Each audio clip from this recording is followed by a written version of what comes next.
जय जगन्नाथ। शुभ सकाळ। आशा करुच्ची समस्ते भलरे थिबे।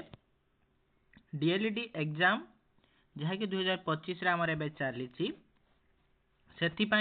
गणित शिक्षण और शिक्षादान पीसी 3 रे 2019 रे आसीथिबा किछि ऑब्जेक्टिव टाइप क्वेश्चन को आज आम आलोचना करिबा।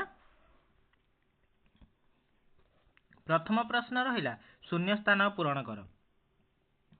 60 और 70 मध्यवर्ती पूर्णवर्ग संख्या किस 64 केते 64।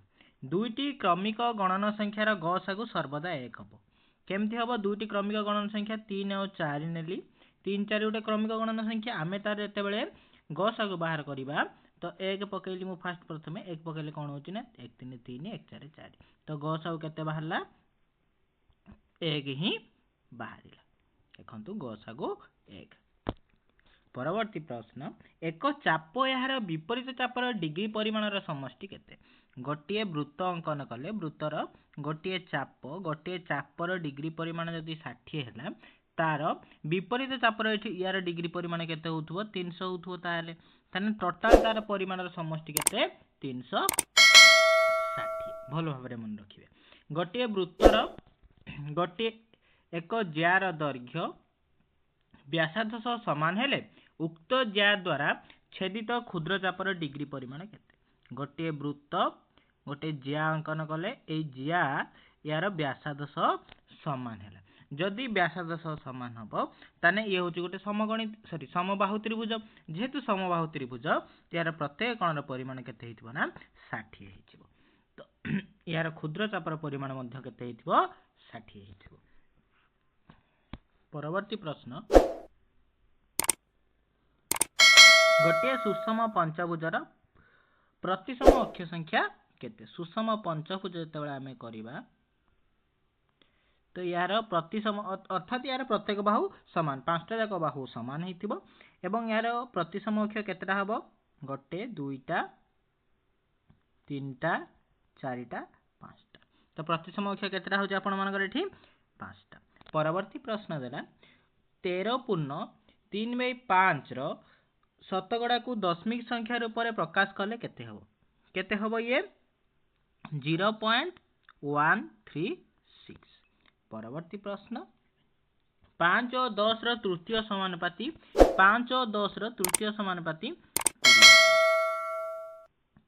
परवर्ती प्रश्न ए सेट रो उपादान संख्या n हेले ए रो घात सेट रो उपादान संख्या केते।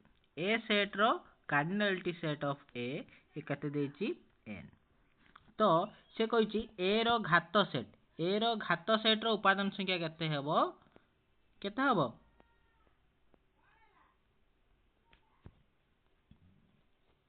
2 to the power n। Formula होछि 2 टू द पावर n।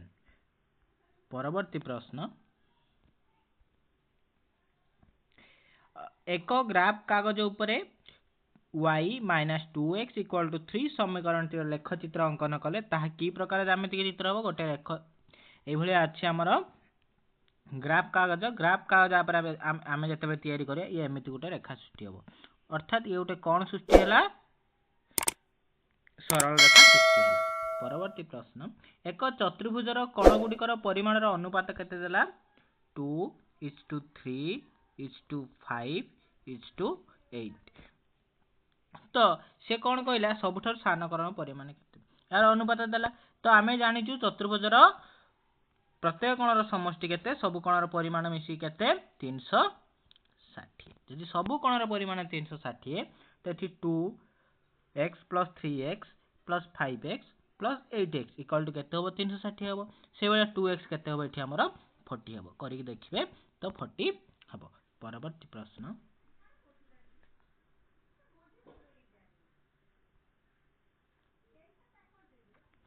निम्नलिखित प्रश्न मानकर उत्तर थिबा निर्धारित स्थान रे लिखिबो। चिंतार स्पष्टता एवं तर्कयुक्त सिद्धांतर अनुसरित कार्य होची गाणितिक प्रचेष्टार केंद्र। यह किए कहिथिला हमर एनसीएफ 2005 करिथिला। नेशनल करिकुलर फ्रेमवर्क 2005 रे याकु कहैथिला। विभिन्न विज्ञान अग्रगति को गणितर अवदान दृष्टि याकु केउ आख्या दिया जायछि विज्ञान जगतर राणी बोली गणित को कहुई। गाणितिक खेल और धंदार व्यवहार शिक्षार्थी मानकर केउं अभिज्ञता उपर आधारित वास्तव अभिज्ञता उपर आधारित कारण से वास्तव अभिज्ञता एठू अर्जन कले केमिति गाणितिक खेल और धंदा द्वारा। किलपाट्रिक केउं पद्धतिर प्रवर्तक अटंती प्रकल्प पद्धतिर प्रवर्तक एटा आपण माने एफसी 1 रे पढी काइलेनी एफसी 3 रे एफसी 2 सब बुक रे एटा देछि प्रायत। गणित पाठ्यपुस्तक रे थिबा शिक्षण कार्य को किपरि परिचालना करा जिवो संपर्कित सूचना केउं पुस्तक रु मिलथाय शिक्षक सहायक पुस्तक जहा कि शिक्षक मान को दिया थाए सेटू मिलथाय। परवर्ती प्रश्न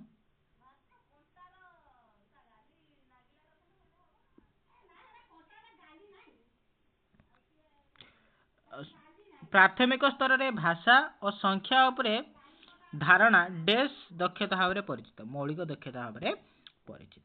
गणित ज्ञान व्यवहारिक सामर्थ्य हासिल गणित शिक्षार डेस लक्ष्य अटे संकीर्ण लक्ष्य। फ्रबेल को किंडरगार्टन व्यवस्था रे डेस पद्धति विशेषता परिलक्षित होता है क्रीड़ा पद्धति। गाणितिक उक्ति त्रुटि को चिन्हट और संशोधन करने डेस उद्देश्य सहित जड़ित बधात्मक उद्देश्य। गणित पाठ्य विषय पर आधारित निर्दिष्ट शिक्षा वर्ष पर प्रस्तुत कराइथिबा सामरिक योजना को वार्षिक पाठ योजना कहुए। एही वाली वीडियो देखिबाकू एही चैनल को सब्सक्राइब करंतु लाइक करंतु एवं शेयर करंतु। धन्यवाद।